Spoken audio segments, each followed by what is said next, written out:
Bertempat di salah satu rumah makan di Bilangan, Jakarta Utara, Ketua Umum Gabungan Importer Nasional Seluruh Indonesia (GINSI) bersama pengamat ekonomi menjadi pembicara dalam diskusi publik bersama media bertema peran GINSI dalam menjaga ketahanan ekonomi nasional.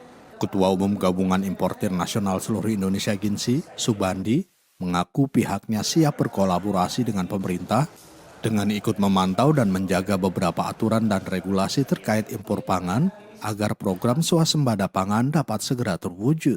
Kalau memang kita sudah sangat mumpuni dan mampu memenuhi kebutuhan pangan kita, memang tidak ada masalah ketika pangan itu kemudian diatur dan bahkan dikurangi gitu.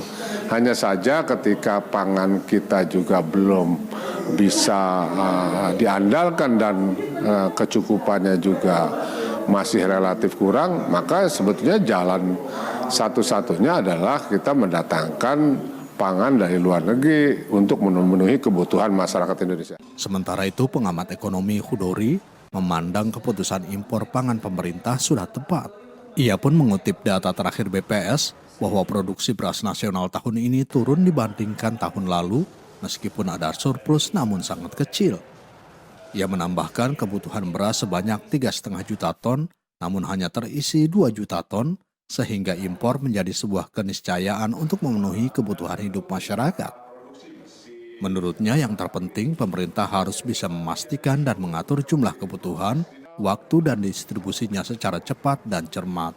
Beberapa komoditas yang penting buat pemerintah untuk memastikan itu kecukupannya ada dan bisa didistribusikan termasuk harganya terkendali. Salah satu yang paling krusial adalah beras sebetulnya. Beras kalau kita ikuti data terakhir dari BPS bahwa produksi kita tahun ini itu turun dibandingkan tahun lalu. Ada surplus tapi sangat-sangat kecil gitu. Makanya keputusan pemerintah untuk mengizinkan impor tahun ini 3,5 juta ton itu sebuah keputusan yang bagus.